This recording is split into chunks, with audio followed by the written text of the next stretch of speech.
a man who has mastered the art of making lethal blades, a place where horses go for water therapy, and a laser tag park for all skill levels. I'm Melissa McTee, and you're watching In Live.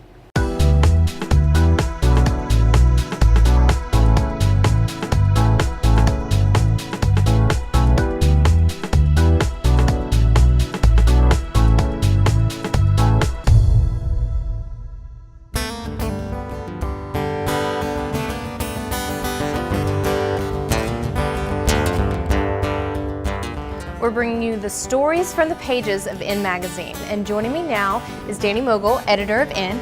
Danny, the cover story is about a young cancer survivor, Annie. Tell me more about her story. Yeah, Annie's the daughter of Dr. Michael and Kim Merrick, and when she was just a baby, she was diagnosed with cancer. Well, thankfully now, after months of treatment, she is cancer-free. The entire Merrick family is promoting the Tyler Cattle Barons Gala, big fundraiser for the American Cancer Society. And the gala is going to be held right here this year at the Texas Rose Horse Park.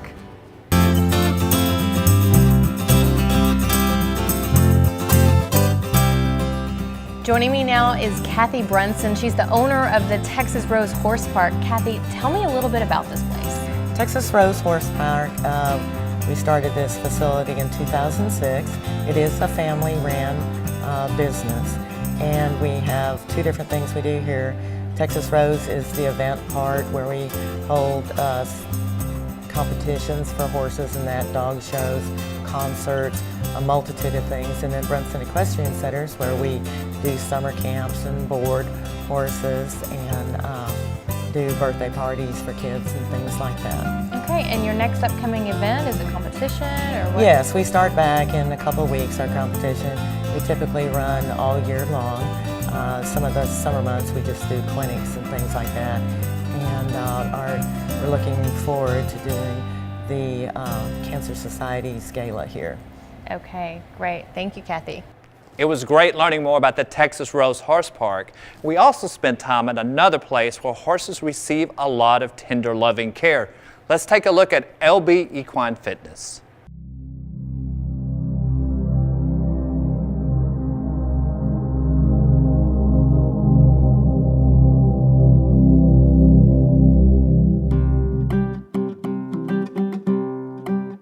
My name is Katie Jones, and I am here at LB Equine Fitness. I'm the facility manager here, and this is our equine rehab and fitness facility for equine athletes.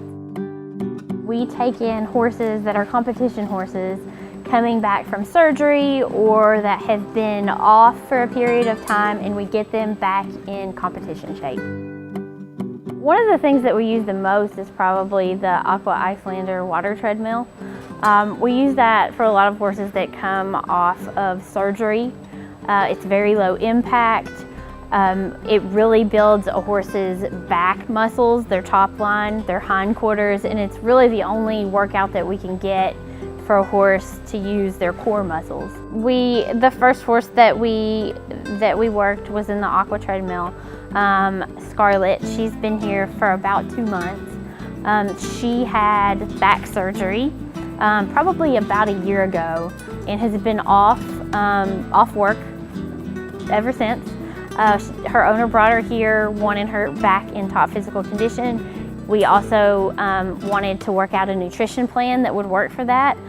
She kind of had trouble keeping her weight on when she did start exercise, so we've worked with her owner and worked with a feed company to get her on the right feed, the right nutrition plan, the right forage plan, and then we slowly brought her back in physical condition, and now she is the most physically fit horse that we have here at the facility.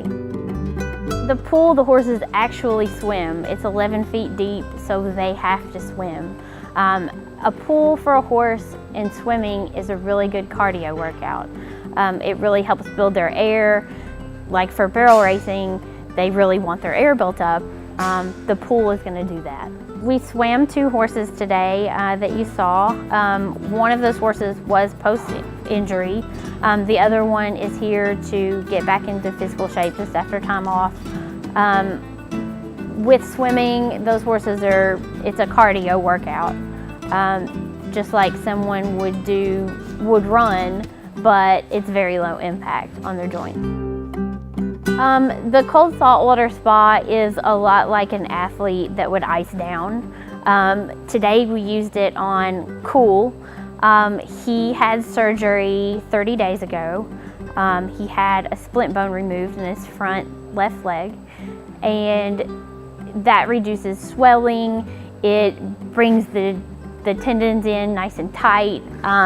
It's just like an athlete that would ice down after a workout, but we're using it for rehab here. When a horse has been here for a while, we kind of become attached to them. It's really awesome to watch the progress that a horse can make from the time that they get here. When an owner has dropped a horse off after surgery, they might not know that it may come back as the athlete that it once was. So it's really exciting to see a horse back in the top physical condition that they were, even better before a surgery. It's been a learning curve too. Lauren, the owner, she's done a lot of research in what kind of equipment that she wants to use, and she did research on the people that she wanted to bring in here, and I'm fortunate to be here. All my life I've had horses. I got my first pony when I was 6. Horses have been my life, and I knew that someday I wanted to make a career out of that too. I focused in high school on horses, and when I went to college, I went to Murray State University in Kentucky, and I have a Bachelor of Science in Agriculture with an equine emphasis. This is what I've always wanted to do, and I'm getting to live the dream every day. Our motto here now is chase dreams, outrun the competition.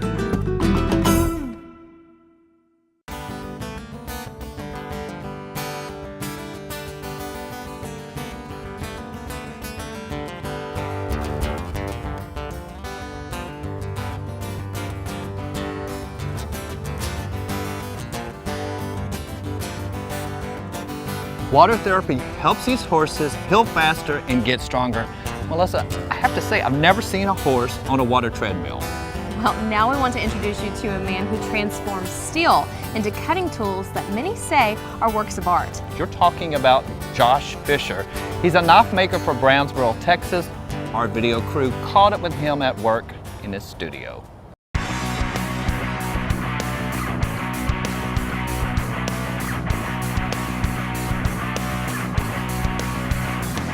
This day and time in a mass production world, it's kind of nice every once in a while to find someone that's a little throwback. It does it just one at a time and does it right and does it in a way that's going to last forever. And over in Henderson County, Josh Fisher has been making knives. He's relatively new at it, but he's doing well at it. He's got some following and doing a lot of work that's getting out there. And Josh, tell me, how long have you been making custom knives? I've been doing it 10 years now. You've been doing it 10 years. And now, last year or so, you've been doing it as a full-time occupation? Actually, I started right for the first year, full-time right for the first year. Have you won awards with your knives? I have. I won Best Hunter at the Blade Show last year, and then I won Best Hunter down at the All Forged Expo, ABS Expo down in San Antonio about 2 years ago. So far, that's what I won. I mean, are you doing it from the beginning to end? Yes, sir. Yes, sir. I build everything. I forge the blades out and make everything from start to finish. So I don't buy any pre-made or anything. And some of these are old. I mean, you got, like we were talking about Damascus steel, like this one. This is a technique that goes back thousands of years. Yes, sir. Yes, sir. How did you learn, and what kind of effort, what does it take to build a knife like that? It takes me a day to build the steel for one, and then it's 300 layers, 2 different types of steel. It's 15 and 20 is what I use, and 1084, and that's the different the colors you see when you etch it. It gives the different contrasting colors.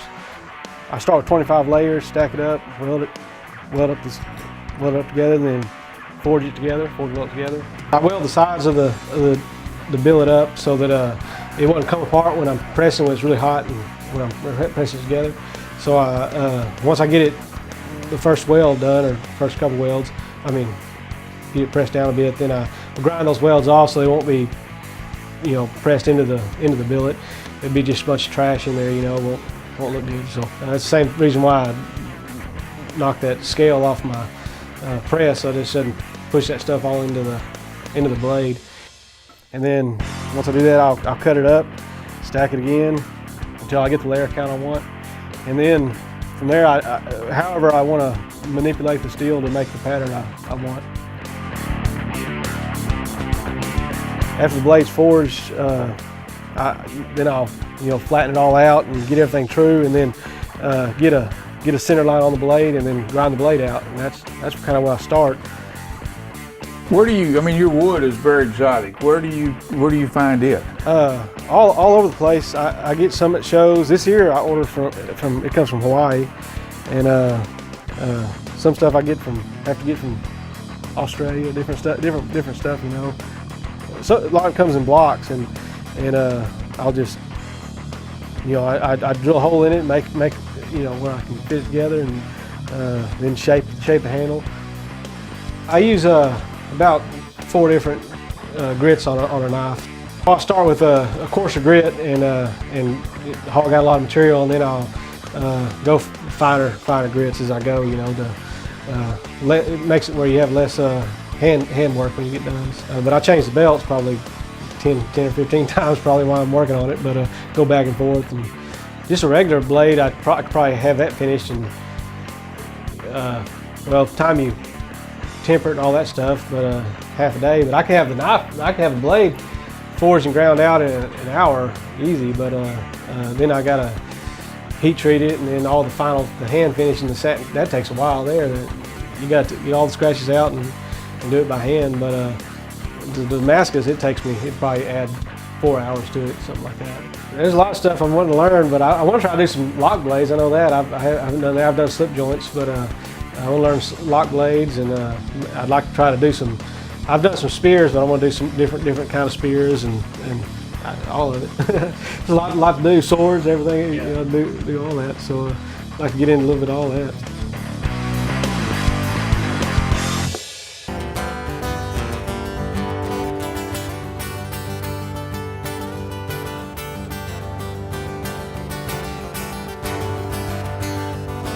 Now it's time for our magazine fashion spread. This time it's all about denim and leather. We're calling it Street Scene. Our videographer Zach Lackey got all the behind the scenes footage. Check it out.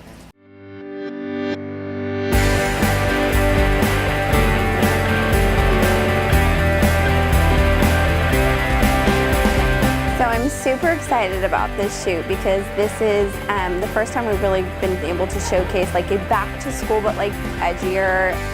So we really felt like the perfect fit for this shoot was Alex and Afton, who just has that really clean vintage look with the super cool t-shirts and the denim jackets, and it was just like, it was a perfect fit.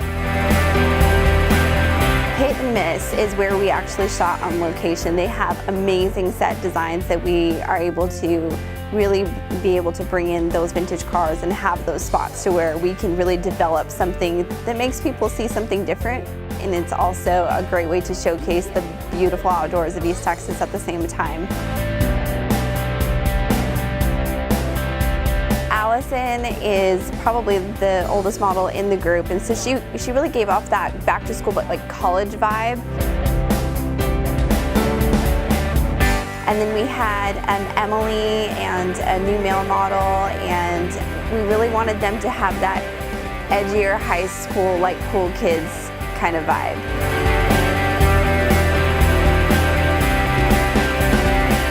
And then we had this like Lana Del Rey replica. I'm such a huge Lana Del Rey fan, and she just gave the perfect little everyone wants to be her friend schoolgirl look.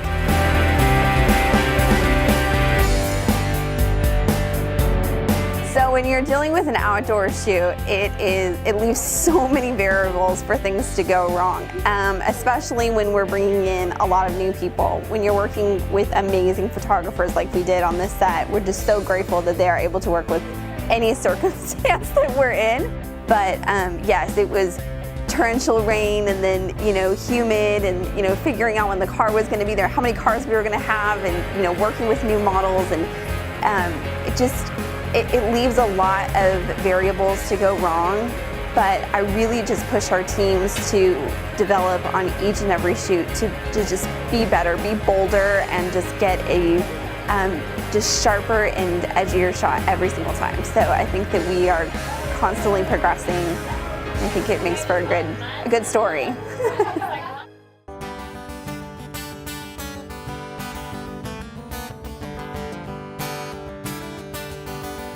The styles are from Alex and Afton, a vintage clothing store in Tyler, and some of the pieces are perfect for summer celebrations just like these.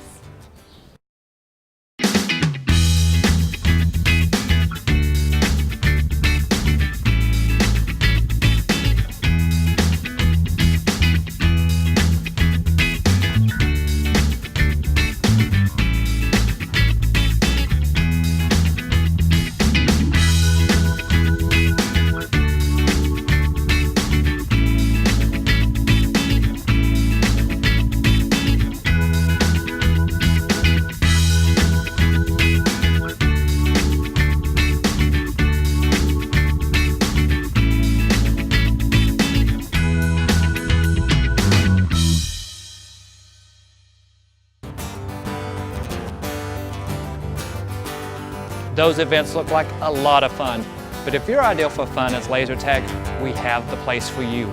We were at Dead Crossfire just when the action was heating up.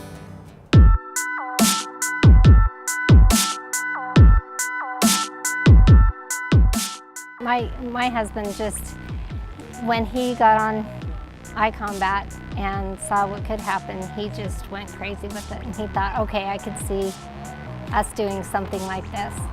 And like I said, he's been in the Army, and so he loves combat, and he's always wanted to also kind of be able to contribute to veterans a little bit. And so it is a goal of ours to be able to help either existing organizations, like taking some of the money from this? Exactly.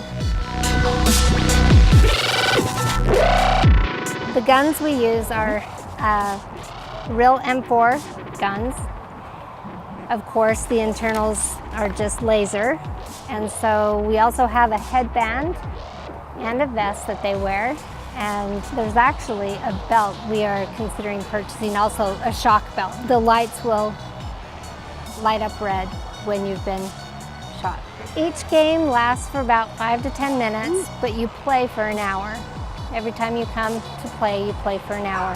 Or you can sign up for 2 hours if you want. We have the barracks that each team, there's 2 teams that compete against each other, and they each have a barrack that they go and respawn their guns and link their vests up to once they've been killed.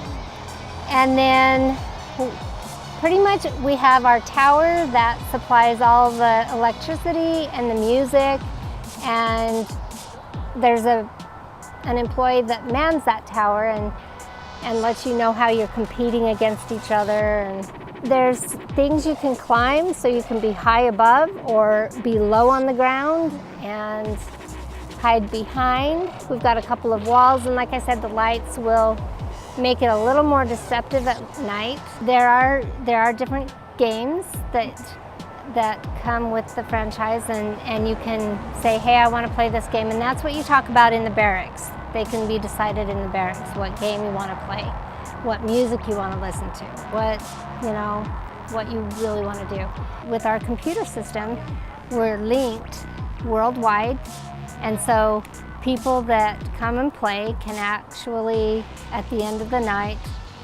go to a website and see how they have ranked internationally themselves. And it's a goal of ours to put Texas on the map, on the board. What's fun for me to see is I always ask the kids as they come off the field, and the adults. I think we have as many adults that love it as the kids. But that's what is fun for me to see, is they all come off the field saying, I want to come back, or I'm going to come every month, or this is so cool. So it's exciting to see their faces lit up.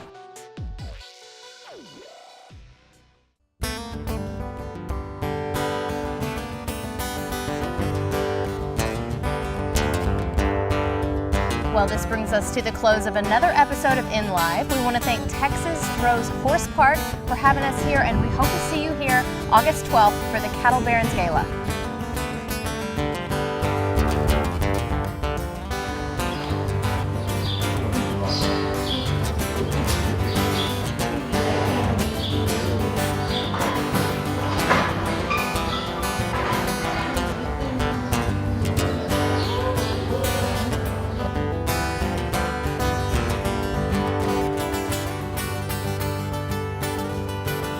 We're bringing you stories from the pages of In Magazine, and joining me now is Danny Mogul, editor of In. Danny, the cover story is about a young cancer survivor named Annie. Tell me more about her story. Annie's the daughter. No! I was amazing! I'm sorry. That's an outtake. That's an outtake.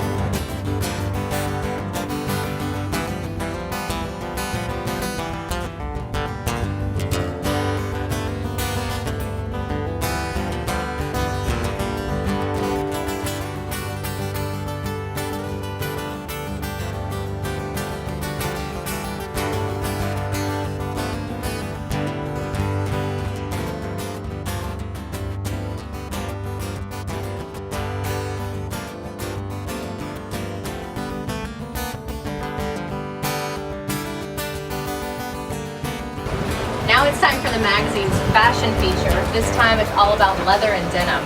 Our videographer, Zach Lackey, got a taste of this street scene that we're thinking of calling it. And I don't know why I messed that up, but I did.